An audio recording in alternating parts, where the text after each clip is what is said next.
Bismillahirrahmanirrahim. Assalamualaikum warahmatullahi wabarakatuh. Alhamdulillahi rabbil alamin.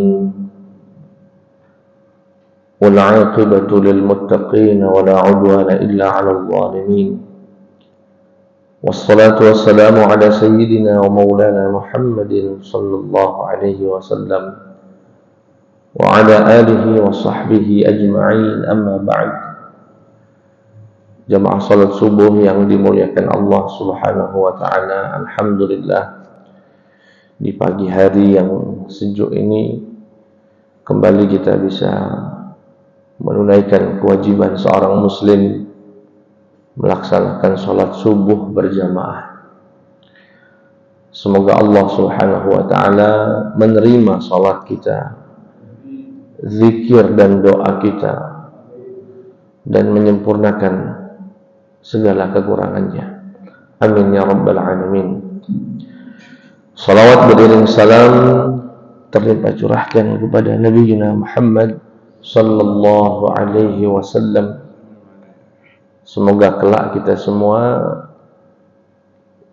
dikumpulkan Allah bersama Rasulullah di surganya Allah subhanahu wa ta'ala. Amin ya rabbal alamin. Jamaah sekalian yang dimuliakan Allah subhanahu wa ta'ala, Pilpres ini, kalimat pertamanya adalah Pilpres. Sedikit atau banyak telah mengambil konsentrasi kita, perhatian kita, bahkan mungkin sampai hari ini, ya. Yang tidak sedikit dari kita akhirnya lupa kalau kita ini sudah di bulan Sya'ban, bahkan sudah seminggu. Ini hari ke-7, udah tanggal 7 bulan Sya'ban. Gara-gara mikiri Pak Gemoy dan kawan-kawannya, mikiri Pak Amin. Iya, luar biasa. Di mana datang, di mana duduk, yang dibahas bukan Sya'ban lagi. Yang dibahas Pilpres. Ya. Di kantor, sampai naik Grab pula yang dibahas itu. Ya. Sehingga mungkin momentum pagi hari ini kita manfaatkan untuk merefresh kembali, mengingat kembali tentang mulianya bulan Sya'ban. Namun karena waktu kita tidak begitu banyak, ya, saya sebutkan secara singkat saja bahwasanya bulan Sya'ban menjadi bulan yang penting dalam Islam karena dia menjadi saksi untuk banyak hal penting yang terjadi dalam sejarah umat Islam. Di bulan ini yang pertama adalah bulan dipindahkannya kiblat. Jadi umat Islam ketika Isra dan Mi'raj 1,5 tahun sebelum hijrah itu salat menghadap Ka'bah yang ada di Masjidil Haram. Namun kemudian ada perintah untuk mengarahkan kiblat ke Masjidil Aqsa. Berapa lama Ustaz umat Islam salat menghadap Masjidil Aqsa? 17 bulan. Jadi hampir 1,5 tahun umat Islam salat menghadap Masjidil Aqsa. Dan kalau boleh kami jelaskan dari sisi geografisnya, petanya, Madinah itu berada di tengah-tengah antara Mekah dengan Palestina. Dari Madinah ke arah utara ke Mekah kurang lebih 500 kilo. Dari Madinah ke Masjidil Aqsa kurang lebih 1000 kilo. Artinya kalau ada orang di Madinah, yakni Nabi Muhammad saat itu di Madinah dengan para sahabat, salat menghadap Masjidil Aqsa, itu berarti otomatis membelakangi Masjidil Haram. Kalau sholat menghadap Masjidil Haram, itu berarti secara otomatis membelakangi Masjidil Aqsa. Karena Masjidil Aqsa di sebelah utara dan Masjidil Haram ada di sebelah selatan. Dan umat Islam saat itu menghadap ke Masjidil Aqsa ya dicatat kurang lebih 17 bulan. Setelah berlalu 17 bulan, Nabi Muhammad merasakan rindu yang luar biasa, ingin kembali. Rasanya kiblat itu ke Masjidil Haram lagi. Ke Masjidil Haram lagi. Rasa rindu itu diekspresikan oleh Nabi dengan setiap kali beliau metu keluar dari rumahnya, selalu menengadahkan wajahnya ke langit. Ke langit mah ini, kemudian nunduk lagi. Kagak metu dari rumahnya lagi, begitu lagi dia. Tidak lama hal itu berlalu, jadi Nabi setiap keluar dari rumah, keluar dari masjid selalu menengadahkan ke langit. Turun firman Allah Subhanahu wa taala di awal juz 2 pada surat Al-Baqarah 144. Qad nara taqalluba wajhika fis sama'. Qad nara. Kami perhatikan ya Muhammad. Kami lihat taqalluba, yakni wajahmu selalu, wajhika fis sama', wajahmu selalu terarahkan ke langit. Seakan engkau ingin kami pindahkan arah kiblat itu kembali ke Masjidil Haram. Kata Allah, "Falanuwalliyannaka qiblatan tardaha." Maka ya Muhammad, palingkanlah wajahmu, hadapkanlah wajahmu ke kiblat tardaha yang kamu inginkan. Subhanallah. Seketika kiblat itu pun pindah ke Masjidil Haram, dan sejak turun ayat itu sampai hari kiamat dan sampai subuh ini tadi, kita sholat menghadap ke arah Masjidil Haram. Dan terjadinya perpindahan itu di bulan Sya'ban. Ya, bulan ini menjadi saksi perpindahan kiblat itu. Dan ayat ini juga menunjukkan begitu tingginya derajat Rasulullah, sampai-sampai Allah mengatakan, kami pindahkan kiblat itu sesuai yang kamu mau. Nak mano? Ya. Dan ini salah satu tafsir dari surat Ad-Duha. Wala sawfa yu'tika rabbuka fatarda. Ya Muhammad, kami pasti memberimu apa yang kamu mau sampai kamu ridha.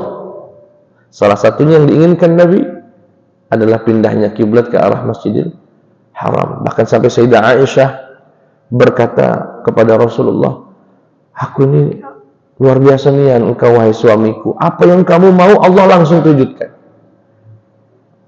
Ya, apa yang kamu mau Allah segera mewujudkan. Jadi Nabi itu subhanallah, saking mulianya kedudukannya di sisi Allah, sampai Allah itu mewujudkan apa yang diinginkan oleh Nabi Muhammad sallallahu alaihi wasallam. Makanya di Madinah ada namanya Masjid Qiblatain, ya. Mungkin yang pernah umrah pernah berkunjung ke masjid itu, masjid dengan dua kiblat. Itu karena ketika itu Rasulullah dan para sahabat sedang sholat ya, asar menghadap Masjidil Aqsa. Baru dapat 2 rakaat, turun wahyu tadi, suruh memindahkan arah kiblat.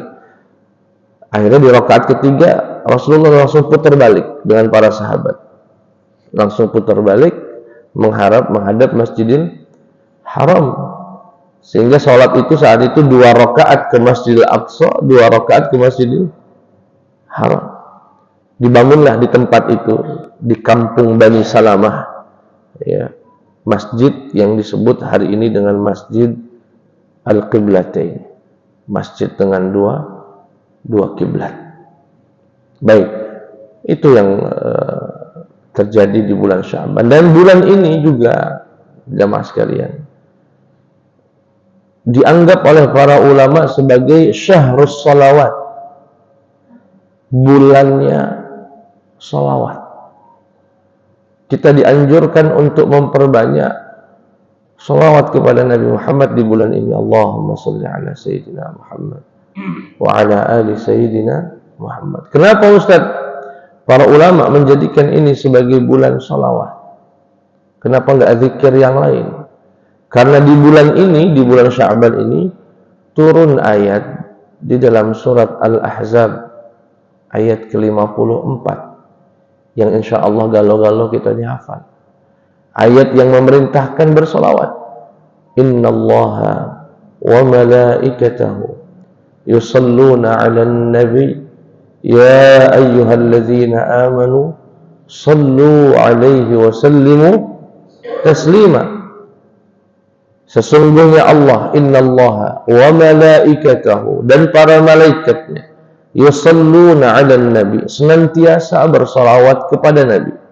Ya ayyuhalladzina amanu, duhai orang yang beriman, sallu, bersalawatlah kalian, alaihi, kepada Rasulullah, wasallimu, dan sampaikanlah salam kepadanya, taslima, dengan salam yang sungguh-sungguh.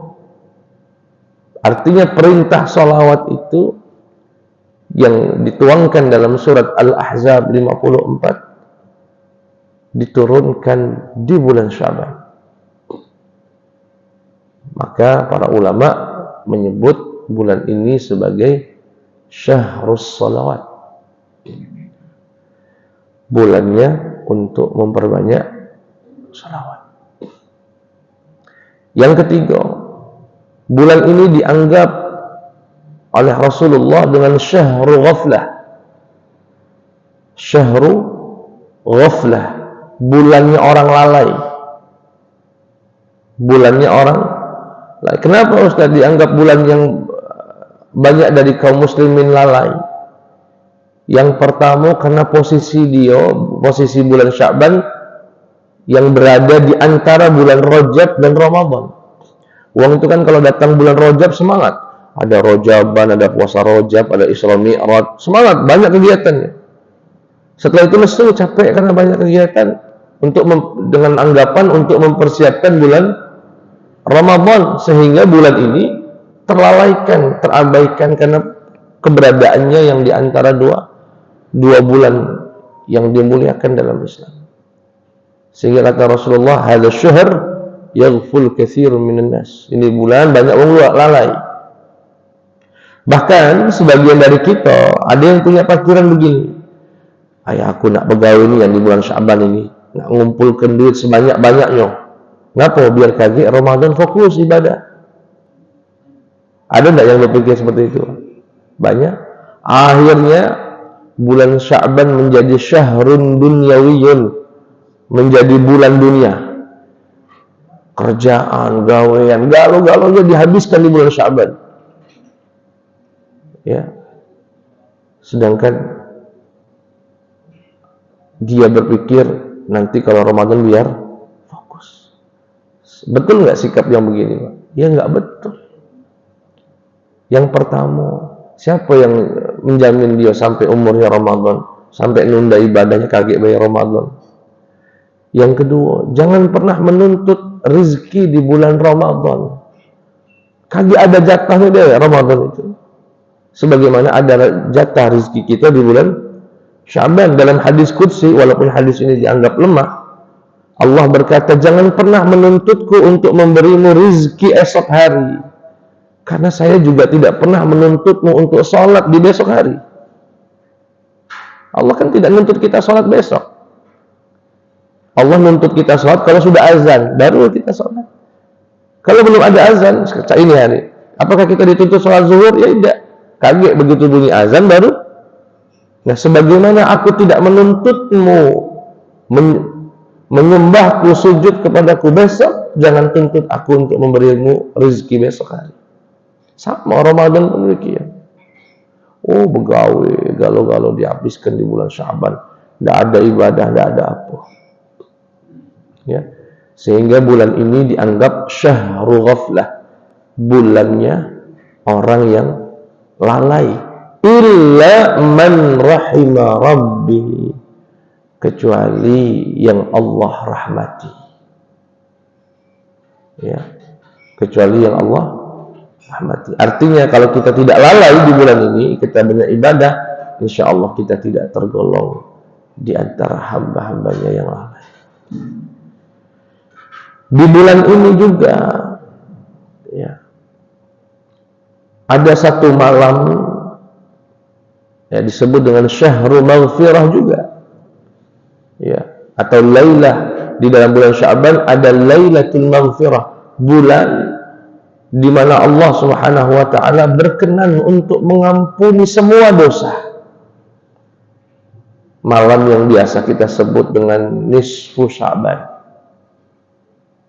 Innallaha la yattali'u ala ibadihi fi lailatin min nisfi Sya'ban. Sesungguhnya Allah memandang kepada hamba-hambanya di malam nisfu Sya'ban, fayaghfir li jami'i khalqih, kemudian Allah berkenan untuk mengampuni semua dosa hamba-hambanya, illa, kecuali dua orang yang tidak mendapatkan ampunan Allah pada malam nisfu Sya'ban. Siapa dia ya Rasulullah? Musyrikun, orang yang menyembah selain Allah, wa musyahin, orang yang masih putus silaturahim. Sudah ada teguran lagi, sudah sama tetangganya lah bertahun-tahun, ada nih yang hidup di dunia ini, subhanallah. Apalagi baru pilpres ini, kalau ada yang putus silaturahim, kalau di masjid ini ada dua geng, geng ashabul yamin wa ashabul shimal. Ada yang di kanan, ada yang kiri, ada yang 01, ada yang 02, ada yang 03. Semenjak itu tidak teguran. Nah, kalau nak diampuni oleh Allah, sambunglah silaturahim. Sudah, yang berlalu biarlah berlalu, masing-masing punya tanggung jawabnya.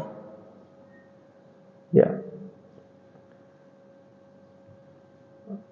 Ini hampir baik kita lupa dengan kemuliaan-kemuliaan Sya'ban ini gara-gara pilpres tadi.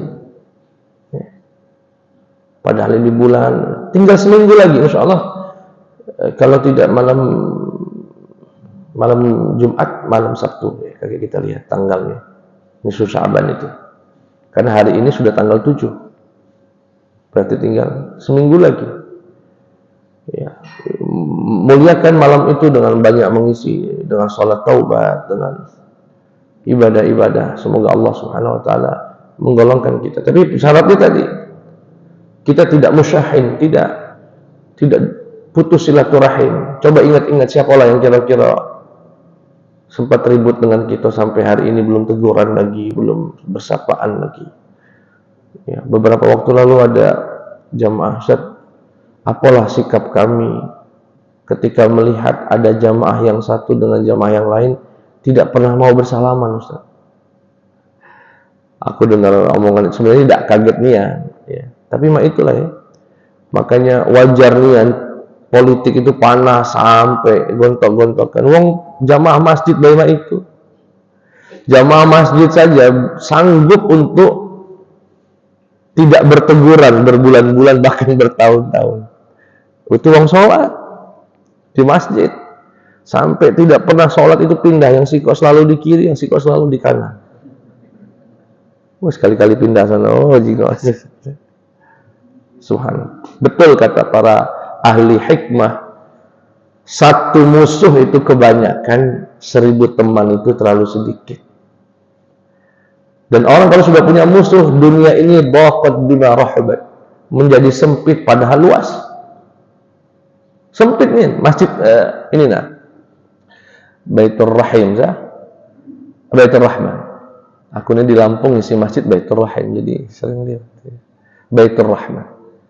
Masjid seluas ini, Pak. Kalau kita nggak punya musuh, luas rasanya. Sholat di situ jadi, terlambat yang kosong di sebelah sana jadi, ya. Nah, sholat sunnah di kiri di kan. Coba ada siko musuhnya. tidak kenal. Kebetulan yang kosong di sebelah dia tuh lah, bertahan dia tidak ngambil di situ. Sempit rasanya, masjid sebesar ini, ketika ada orang yang tidak mau yang dia tegur, ada di sebelah kanan, itu seakan masjid tinggal setengah lagi rasanya. Begitulah. Ya, ini mumpung bulan Sya'ban, seminggu lagi kita akan mendapatkan kemuliaan insyaallah nisfu min Sya'ban, maka muliakan. Ayo segera sambung lagi silaturahim. Tidak apa-apa, WA ke wong yang sempat metu dari grup WA gara-gara politik ini. Pasti ada itu yang keluar. Awalnya di WA kami, Ustaz, izin kita buat grup untuk keluar warga kita RT 30 misal, untuk mempererat silaturahim kita. Oh siap. Baru seminggu lah ada yang metu. Kenapa orang ini metu? Gara-gara pilpres. Iya, banyaknya yang tulisan keluar gitu. Sambung lagi, WA-kan lagi, datangi dan sebagainya. Baik. Dan yang tidak kalah penting di bulan ini, bulan yang hati orang beriman pun gemetar. Kenapa? Di bulan inilah daftar nama orang yang akan meninggal dikeluarkan. 1 tahun ke depan sampai bulan Sya'ban tahun depan, siapa bayi yang bakal meninggal itu akan dikeluarkan untuk diserahkan kepada para malaikat. Dibuka itu Lauhil Mahfuz, malaikat melihat catatan siapa bayi, daftar nama orang yang meninggal. Jadi kalau bapak ibu ada keluarga, tetangga yang beberapa bulan lalu meninggal, itu karena namanya sudah keluar bulan Sya'ban yang lalu. Ya. Makanya Nabi pernah ditanya, ya Rasulullah, kenapa engkau banyak berpuasa di bulan ini? Aku ingin ketika namaku keluar, ajalku keluar, aku dalam keadaan berpuasa. Ya. Jadi jamaah sekalian tidak tahu namanya. Maka dalam momentum ini, ya, dalam kesempatan ini, saya ingin manfaatkan, karena kita nggak pernah tahu Bapak Ibu ya. Saya mohon maaf lahir batin. Dari hati yang paling dalam, mungkin ceramah pernah nyinggung siapa, pernah ada contoh atau kalimat yang tidak pas, ya, kami mohon maaf. Pun demikian, kami juga insyaallah memaafkan semua kekhilafan dan kekeliruan yang mungkin terjadi selama aku ini di sini cukup, mungkin salah satu masjid paling lama aku di sini Pak Farudin. Sejak berkahnya kenal Ustaz Farudin hampir 4 tahun, dari aku bujang sampai nikah. Luar biasa. Ya jamaahnya ini lah. Sampai aku kenal wajah-wajah jamaah Baitul. Alhamdulillah ya. Jadi kalau selama 4 tahun pasti ada ceramah yang nggak pas dan lain sebagainya. Saya mohon maaf ya. Dan semoga kalaupun ya kita tidak bisa ngelak, kalaupun nama kita termasuk yang keluar, yang bakal Allah ambil nyawanya tahun ini, semoga kita semua diberikan husnul khatimah.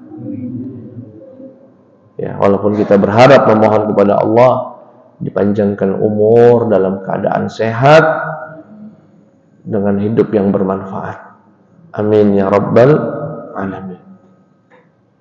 Dan yang terakhir, di bulan inilah catatan amal kita dalam 1 tahun dilaporkan, diangkat oleh malaikat. Ya.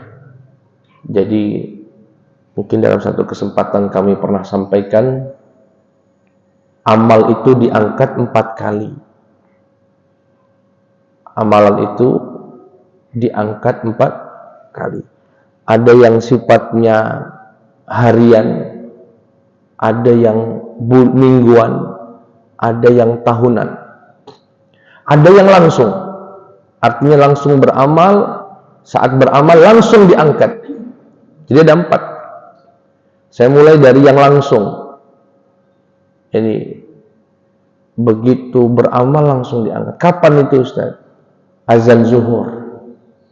Begitu azan zuhur, kata Rasulullah, futihatis sama, akan dibuka pintu langit, dan apapun yang dikerjakan oleh seorang manusia, seorang hamba di detik itu langsung diangkat.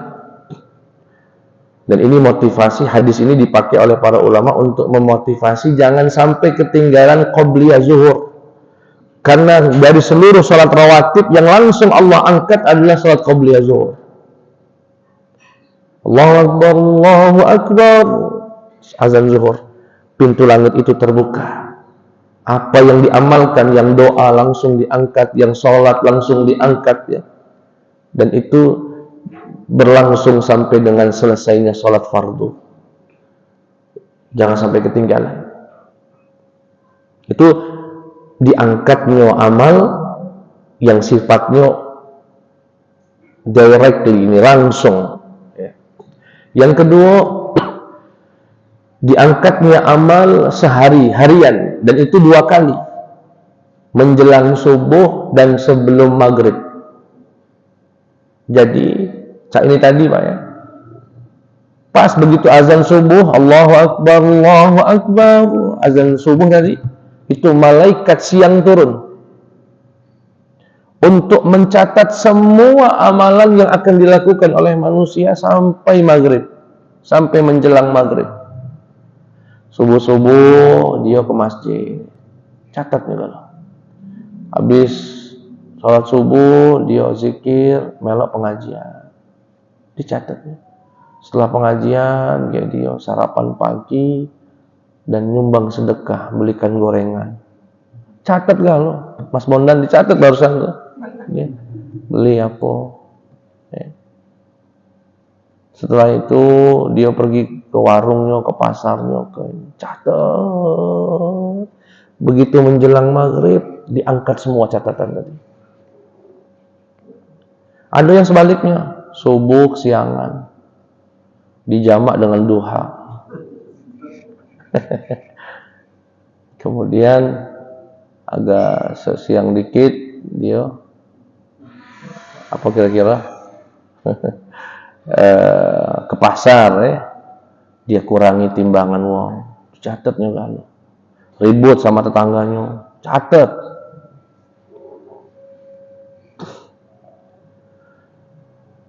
Begitu datang menjelang maghrib, malaikat itu naik ke langit untuk mengangkat amal-amal kita. Turun malaikat malam untuk mencatat semua amalan yang dilakukan di malam hari. Sholat maghrib, ya, melok pengajian. Ada yang tidak sholat maghrib, azan maghrib dia nyuci mobil, ya, sampai isya. Aku juga heran, kenapa orang tuh seneng nih nyuci mobil maghrib itu. Allahu Akbar, Allahu Akbar, masih. Pernah lihat, Pak? Pernah. Aduh, ya, perasaan aku dari aku kecil dulu, dari Kedis di Lampung dulu. Aku kira mau Lampung banyak, ini Palembang juga sama. Seneng nih, kalau maghrib tuh masih ngelapi mobil. Uang lah berangkat, dia belum. Lepas baju mulu kadang. Catatnya malaikat, nah kau nyuci mobil, tak sholat tuh. Oke, isya lewat pulau, jam 9 metu main gap sampai jam situ, catatnya kalau Pak subuh laporkan oleh malaikat. Ini yang disebut dalam hadis yata'aqabuna fikumul malaikah, silih berganti malaikat itu turun dan naik untuk mengangkat amalan manusia. Ini yang sifatnya harian. Ya. Yang ketiga, mingguan. Laporan mengangkat amal yang sifatnya mingguan, dan itu pun 2 kali dalam 1 minggu. Hari Senin dan hari Kamis. Itulah rahasia mengapa disyariatkan puasa Senin Kamis. Kenapa nggak Selasa misalnya? Kenapa nggak hari Jumat? Puasa itu hari mulia dalam Islam. Kenapa Senin Kamis? Jawaban Nabi, uhibbu an yurfa'a 'amali wa ana sha'im. Aku senang amalku diangkat, aku lagi puasa. Dan itu dilaporkan setiap hari Senin dan hari Kamis. Dan ada yang sifatnya tahunan, setahun. Bahasa kantornya mungkin audit tahunan. Dan yang 1 tahun itu di bulan Syaban. Jadi tahun ini nikahkan anak, catat. Tahun ini kredit leasing, catat ya Allah. Tahun ini ribut sama mertua, catat. Tahun, ya Allah, banyak nih catatan itu. Dilaporkannya di bulan Syaban. Ya. Luar biasa. Makanya bulan Syaban dianjurkan juga untuk memperbanyak puasa. Ya, Bapak Ibu, cukup banyak. Sebetulnya 150 halaman membahas hanya tentang Syaban. Ya, aku cuma bahas sekitar 25 halaman.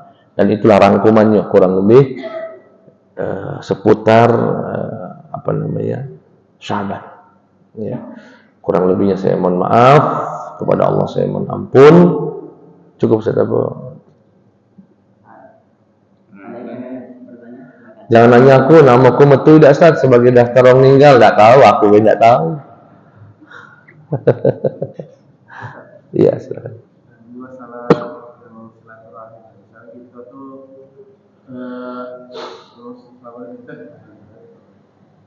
terus begitu sudah negor, kita negor baik.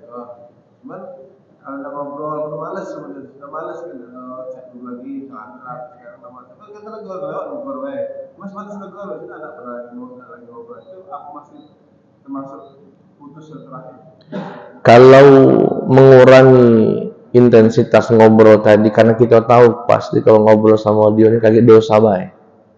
Entah itu omongannya yang tidak benar atau kayak bahasanya yang tidak benar, sikap itu udah paling pas.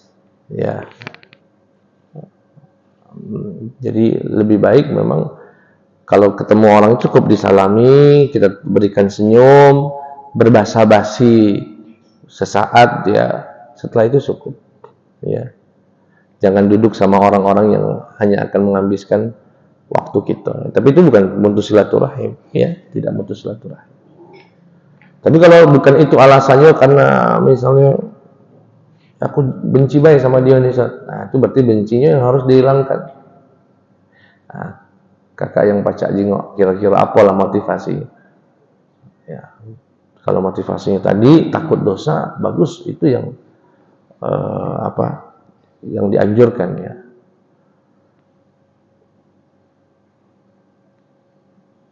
Itu kurang lebih, wallahu a'lam. Kaitannya dengan pertanyaan dosa itu. Karena kalau kita selalu ingat apa yang dilakukan dia dengan gitu, Yeah. sehingga kita memang membekas. Tapi kita berusaha tidak musuh dia, tapi kita tetap ingat selalu. Itu yang kedua, adakah tanda-tanda bahwa kematian itu akan datang bulan misalnya, berapa hari? Ustaz, tadi kata Ustaz aku harus memberi maaf dan sebagainya.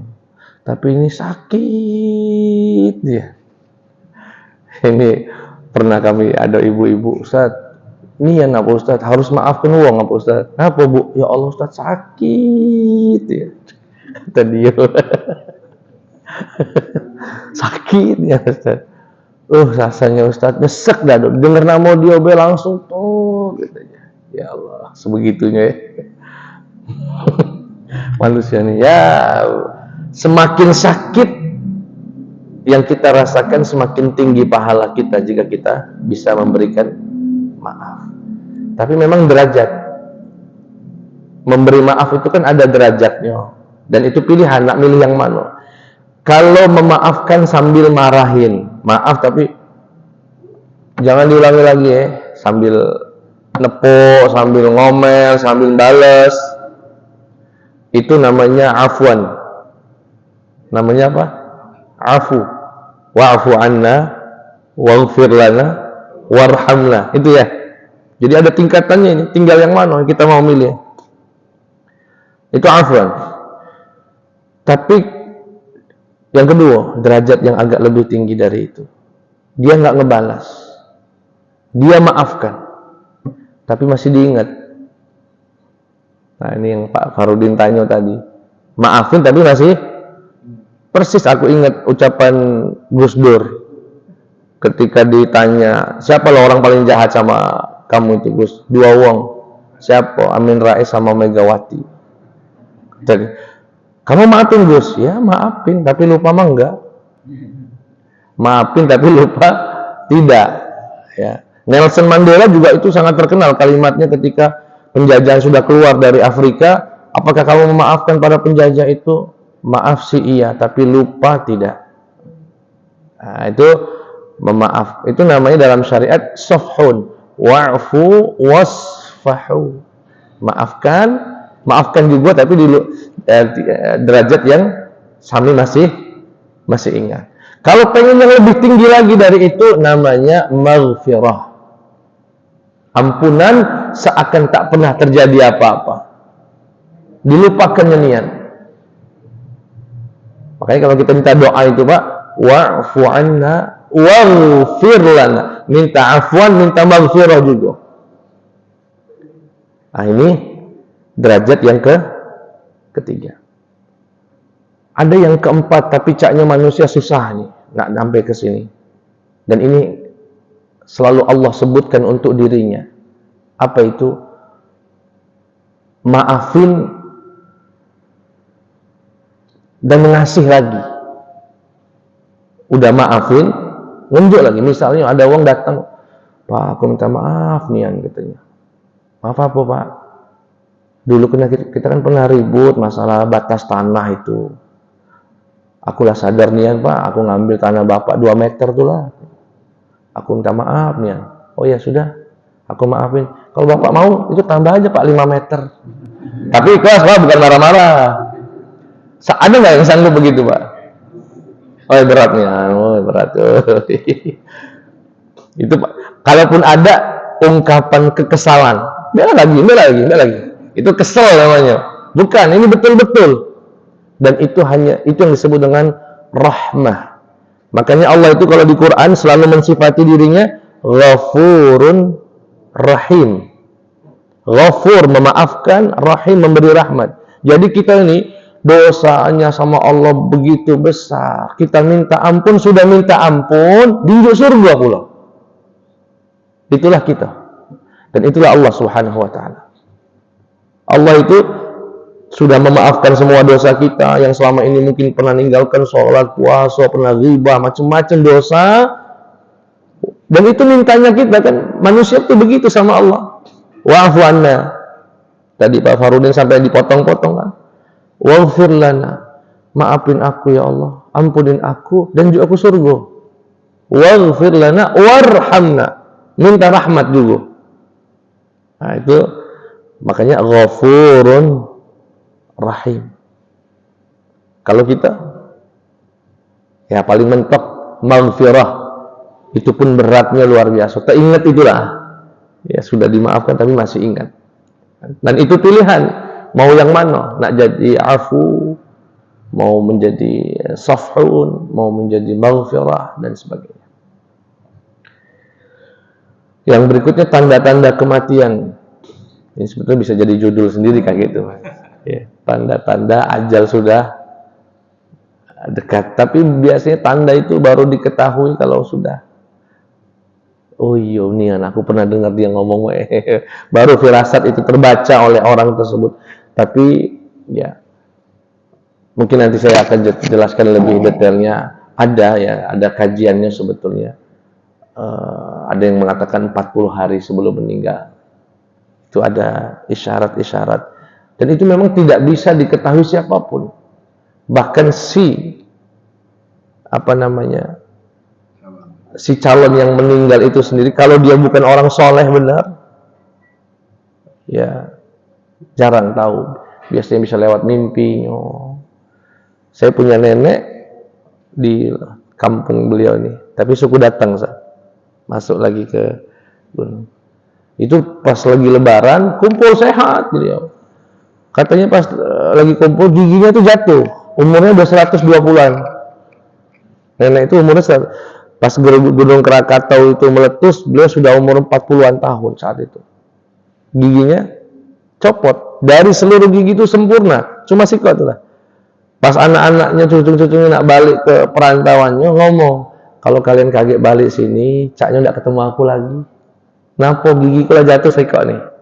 Dari ratusan tahun nih, orang lama pak ya, gigi itu terjaga nih, copot situ.